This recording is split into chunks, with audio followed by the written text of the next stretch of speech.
Good evening. Welcome to Old South Meeting House. I am Nat Chidley. I'm the president and CEO of Revolutionary Spaces, which is the nonprofit organization that cares for this building where we are gathered tonight, Old South Meeting House, as well as our sister site, the Old State House, just a couple of blocks up the street from here. This evening, we gather to remember a signal event in the history of our country, the 200th anniversary of the laying of the cornerstone of the Bunker Hill Monument, when then Congressman Daniel Webster and French General the Marquis de Lafayette were the star attractions at an occasion attended by many tens of thousands. They gathered on what was then the 50th anniversary of the Battle of Bunker Hill. Tomorrow, we mark the 250th anniversary of that pivotal battle. So tonight, as we recreate the toasts and musical responses from the laying of the monument's cornerstone, we are in fact remembering an act of remembrance, how an earlier generation of Americans looked for inspiration to the history of the nation's founding during an era of peril and change. And what better venue than this, the Old South Meeting House, the People's House, so pivotal itself as a place of discourse and debate and consensus in the run-up to revolution. Liberty, resilience, and courage were the watchwords then and again today in our ongoing experiment that is democracy. May they continue to be our shared aims going forward as a people and a nation, and may we always be true to the principles of our Constitution and act as worthy heirs to the legacy left to us by our nation's founding generation. And with that, I am pleased to introduce our Grand Marshal, Lee Eiseman, to lead this evening's program. Lee.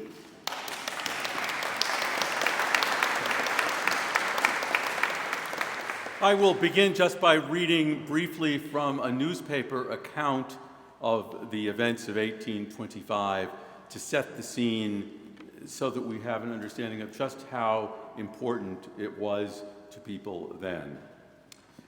After the Bunker Hill Monument cornerstone was laid with ceremony and pomp on June 17, 1825, before an audience of at least 60,000 on Bunker Hill, the guests and those who had furnished themselves with tickets formed into a procession and moved to the summit of Bunker's Hill to dine.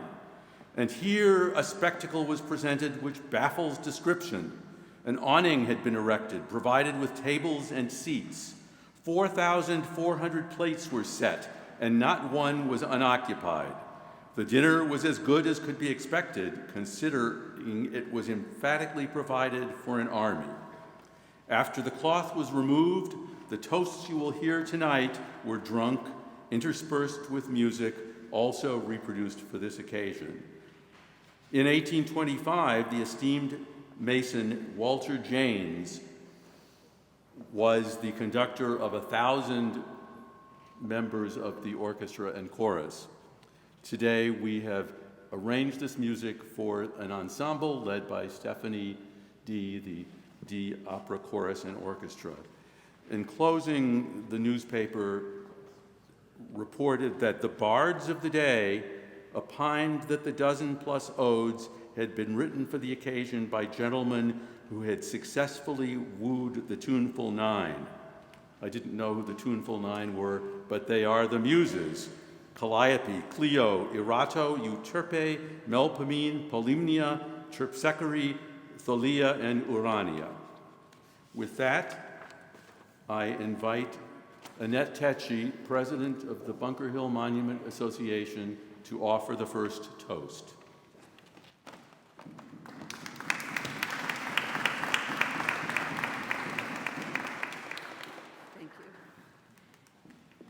If I may, just one moment before I read this, is two words were spoken just a moment ago, and that was remembrance.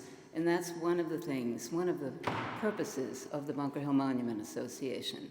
The monument, the People's Monument, was built in order to always remember the fallen in 1775.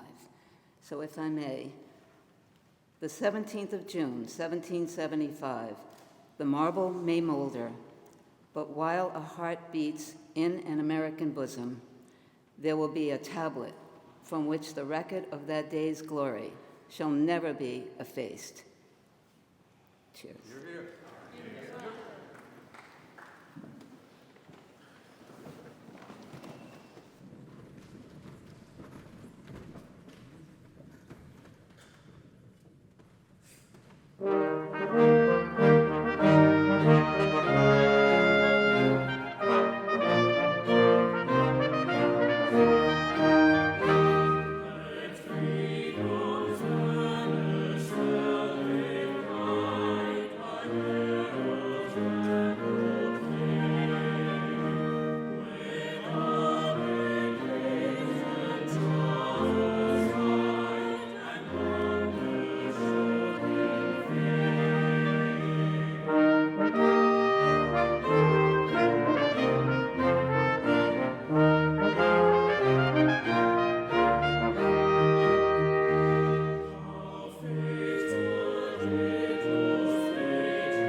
I invite Paul Malagrifa of the Boston Commandery to give the next toast.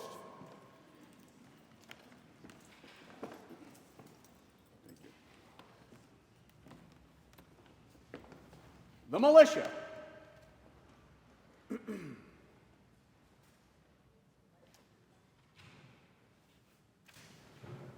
That we may. What more to pronounce? What? What more to pronounce? What more than to pronounce the name Bunker Hill, to proclaim its character to the world. Huzzah!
I invite Peter Lemonius of the Massachusetts Charitable Mechanic Association to give the next toast.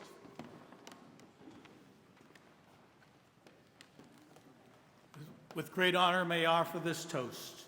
To the Committee of Safety, the early guardians of our nation's rights, fearless as faithful in the execution of their trust.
I invite John Mitchell of the Massachusetts Grand Lodge of Freemasons to deliver the next toast.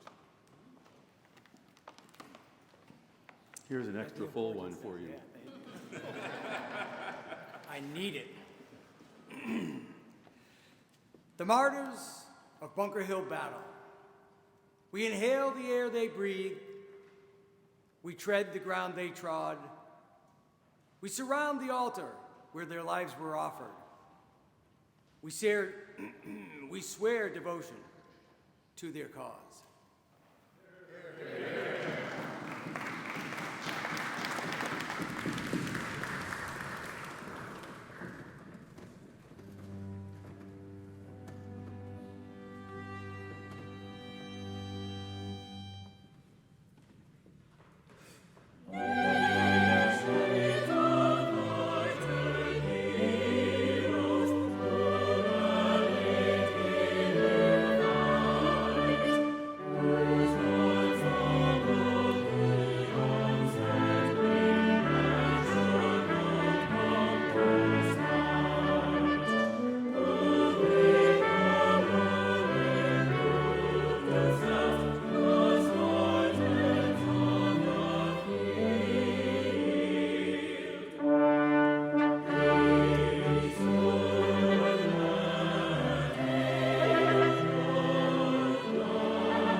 I invite Dan Noonan of the American Legion Conway Bunker Hill Post to address us next.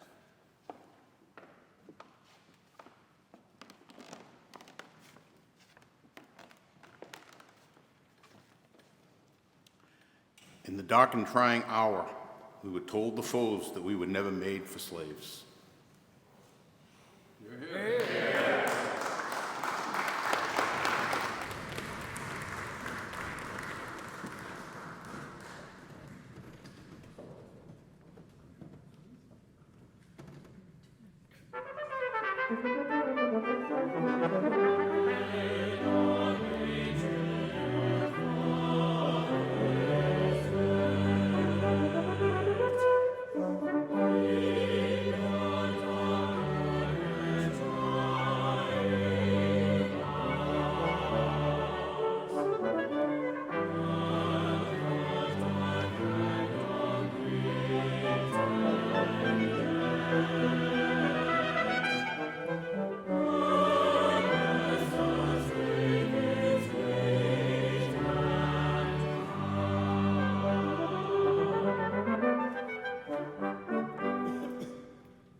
I now summon George Forrest Hamilton, Grand Master of the Grand Lodge of Masons in Massachusetts, to give the next sentiment.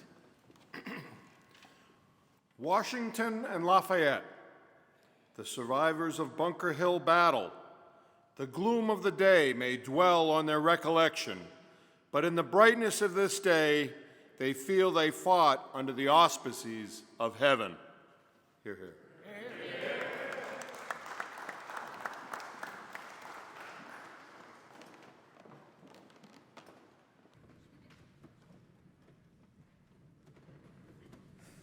Sweet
And now it is the turn of Simone Monteleone, Superintendent of the Boston National Historical Park, to address us.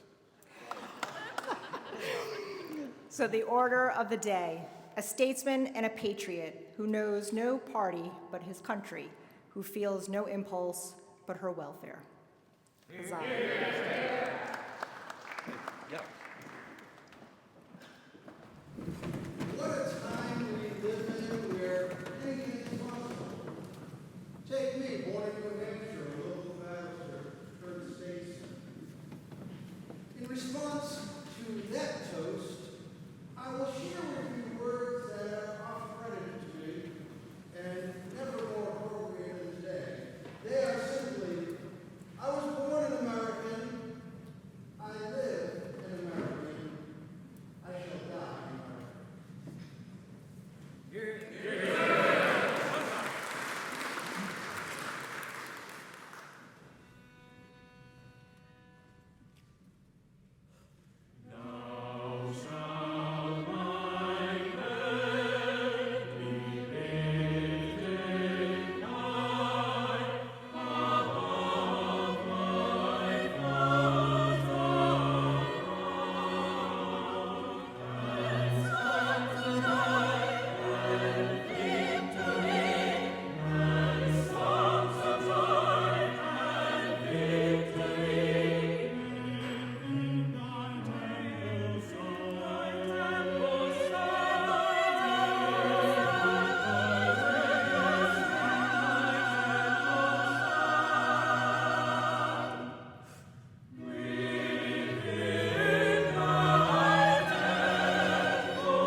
Lexington and Concord. There the earnest was given that a people resolved to be free can never be enslaved. Huzzah.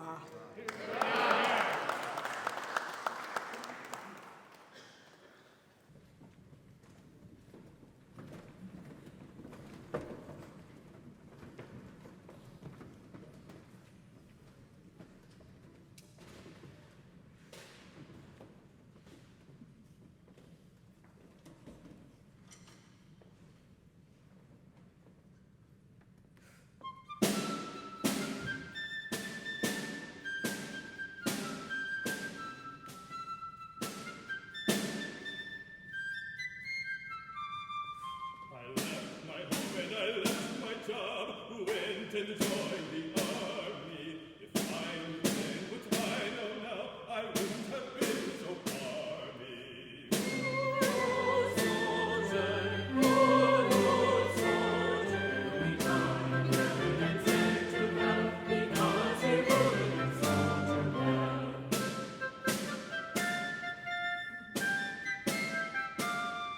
When we got back home again to desert was my intent, sir. I sold my heart and I sold my coat, and over the wall I went, sir. Oh, soldier, we died and sent to battle because he would have soldier well.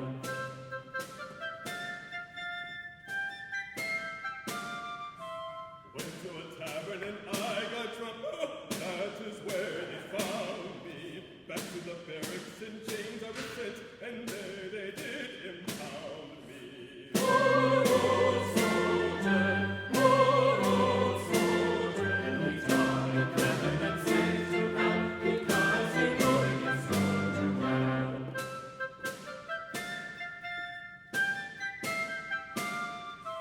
50 I got for selling my coat, 50 for my blankets. If ever I miss for a soldier again, the devil will be my sergeant. Oh, soldier, we died and sent to battle because he would have soldier well.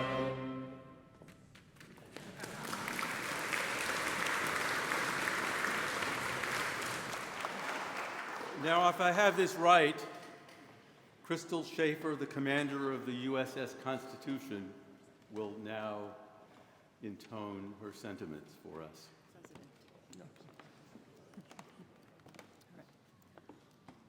President John Quincy Adams.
I called Carolyn Beatrice Nutt of the Daughters of the American Revolution.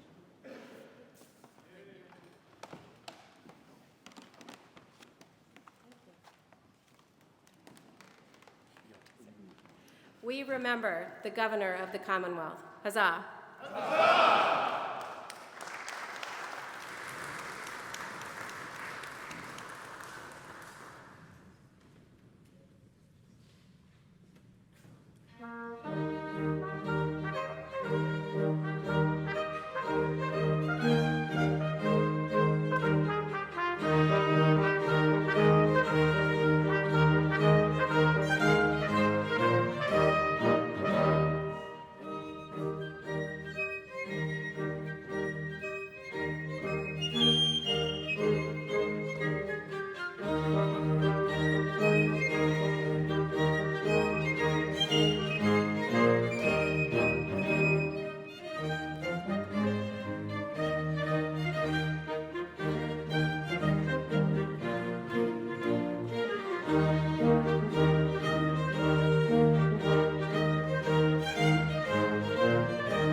I invite Jonathan Lane of Rev 250 to step forward.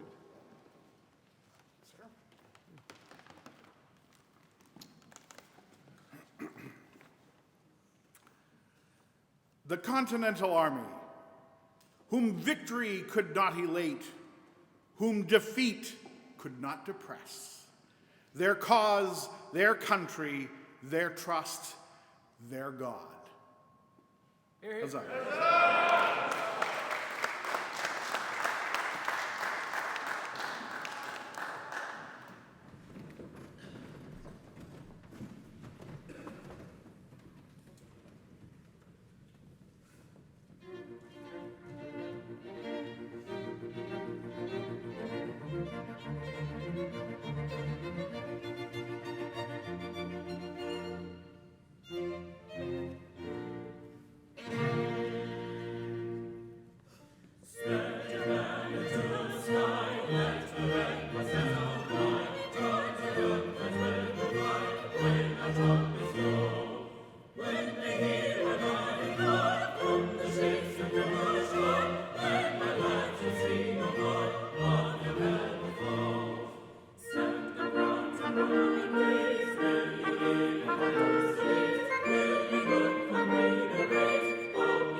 Will Thomas Teller of the Cincinnati Society of Massachusetts next step forward, please?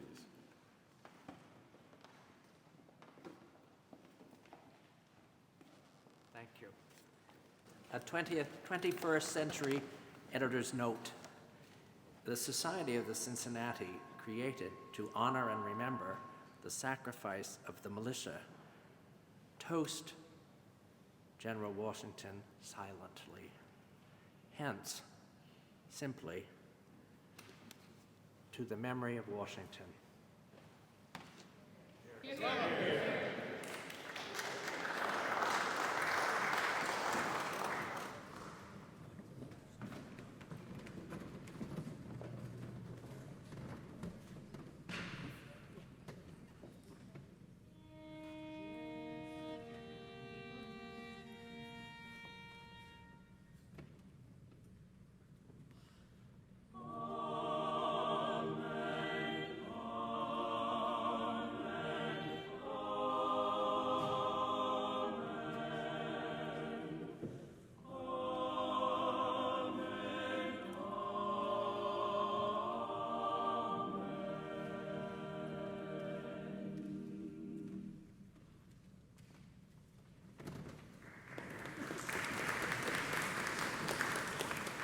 Since I seem to be working for more than one version here, I would like Stephen Colella of the Ancient and Honorable Artillery to deliver the 14th toast.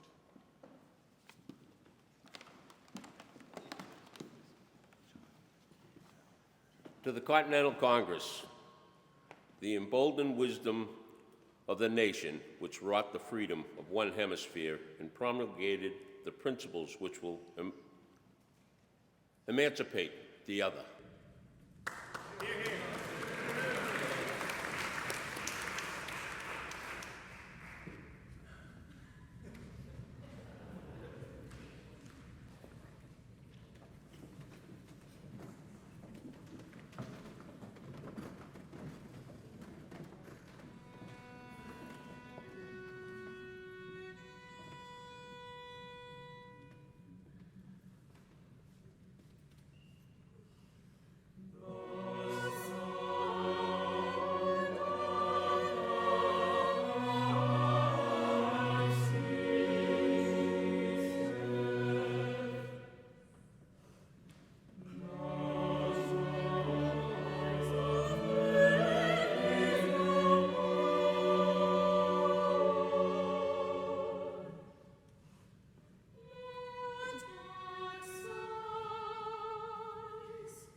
I beg your indulgence, and perhaps I should give the next toast because I'm confused about the order.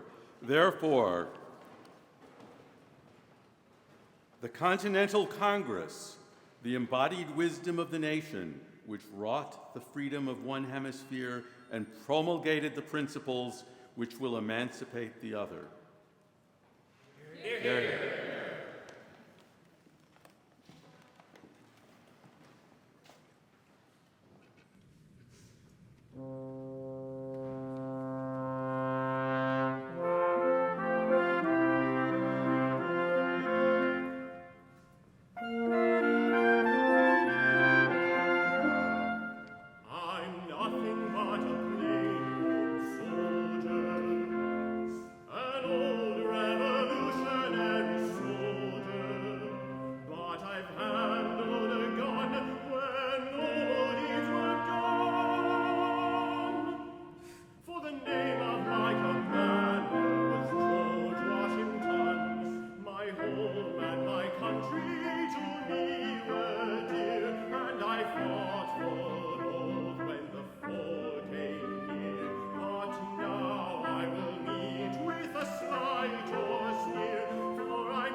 Friends I love the best have departed.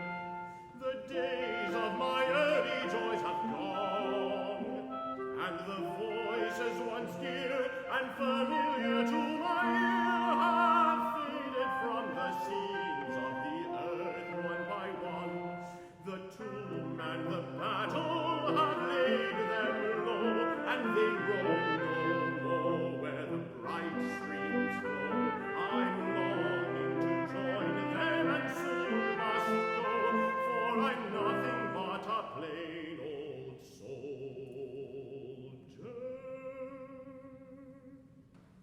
An old revolutionary soldier, but I've handled a gun when nobody's were done.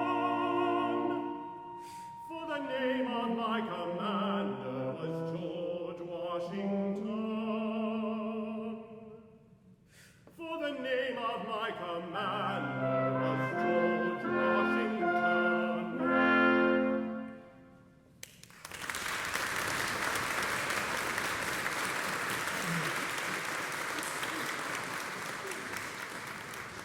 Will the Reverend Paul Minor, General retired of the Massachusetts National Guard, give his toast to Warren?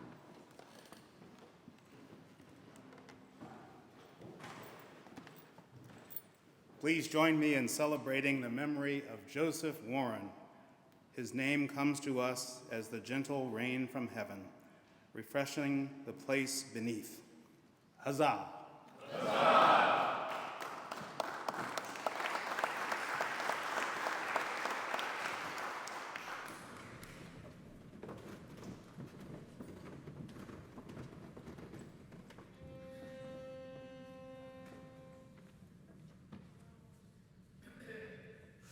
Why should vain mortals tremble at the sight of death and destruction in the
And now it gives me great pleasure to invite Alan Hoffman of the Lafayette Society of Massachusetts and probably elsewhere to introduce his favorite. Real wine? Rum. Rum. Oh, my goodness. To the honored guest of the day, indeed the nation's guest as he is known, a statesman and a patriot who knows no party but his country, who feels no impulse but her welfare. Health and long life to General Lafayette. Vive Lafayette!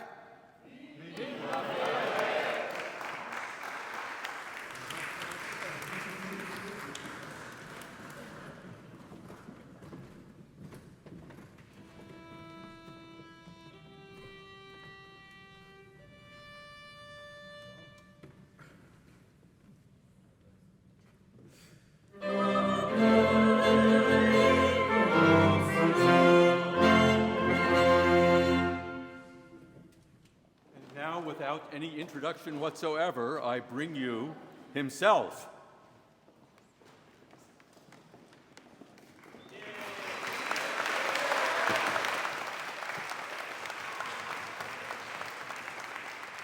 Gentlemen and ladies, I will not longer trespass upon your time, other than to thank you in the name of my revolutionary companions in arms and myself in the testimonies of esteem and affection, I may say of filial affection, which have been bestowed upon us on this memorable celebration of this anniversary day, and to offer our fervent prayers for the preservation of that republican freedom, equality, and self-government, that blessed union between the states of the Confederacy, which we have fought and bled, on which rests the hopes of mankind.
Permit me to propose the following sentiment. To Bunker Hill and the holy resistance to oppression, which has already enfranchised the American hemisphere, the next half-century's Jubilee's toast shall be, to enfranchised Europe!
Mesdames et messieurs, now that the more formal toasts have been given, are there any amongst this fine gathering here this evening who were in want of giving their own toast?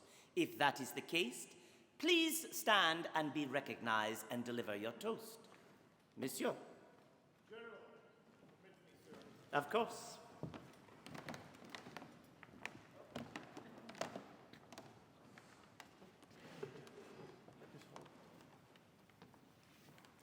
A toast to the most glorious flag to ever fly over land, sea, air, and through the vastness of space. Here's to the red of it. There's not a thread of it, no nor a shred of it, in all the spread of it from foot to head. But heroes bled for it, face steel and lead for it, precious blood shed for it, bathing it red. Here's to the white of it, thrilled by the sight of it, who knows the right of it, but feels the might of it through day and night. Womanhood cared for it, made manhood dare for it, purity's prayer for it, keeps it so white. Here's to the blue of it, beauteous view of it, heavenly hue of it, star-spangled dew of it, constant and true. Diadems gleam for it, state stands supreme for it, liberty's beam for it, brightens the blue. Here's to the whole of it, the stars, stripes, and pole of it, the body and soul of it, oh, and the roll of it, sun shining through. Hearts in accord for it, swear by the sword for it, thanking the Lord for it, red, white, and blue. Bravo!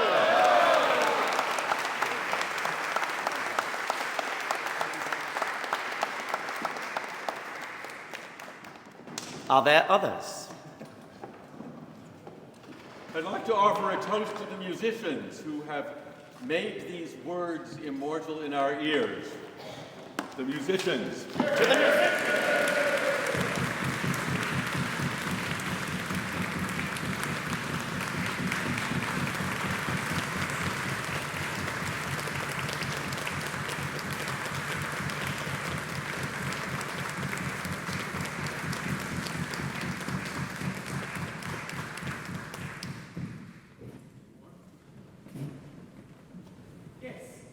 Monsieur le Président. I have another toast. Of course you do.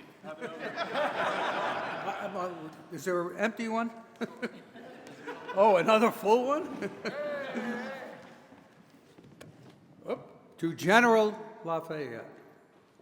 Heaven saw fit to ordain that the electric spark of liberty was to be conducted through you from the new world to the old, and your sentiment a few minutes ago about 50 years from now, the Jubilee will be the victory of American principles in Europe, including your home country, France.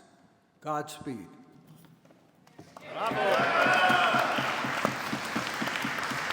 Well, I get another one.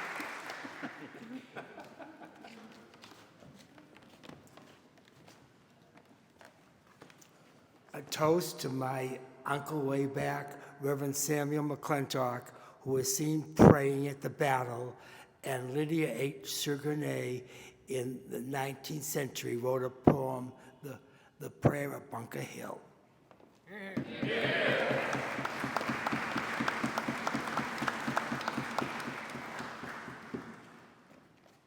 Any others, dear friends? Or perhaps oh, yes, please, come forward.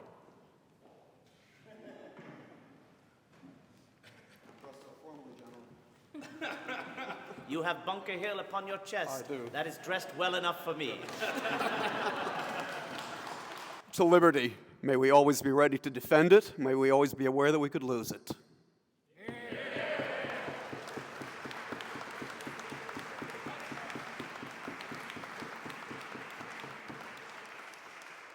Well, gentlemen and ladies, I have one last toast, and that is to history.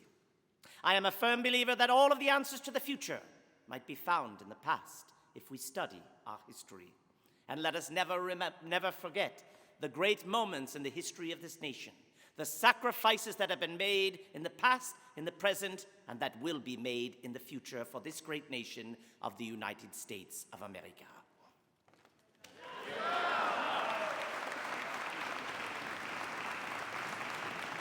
And now please stand for our national anthem in a tricky version.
And now, may all of us who are holding tickets to the Grand Monumental Ball proceed to the Boston Commandery at the Grand Lodge of Masons.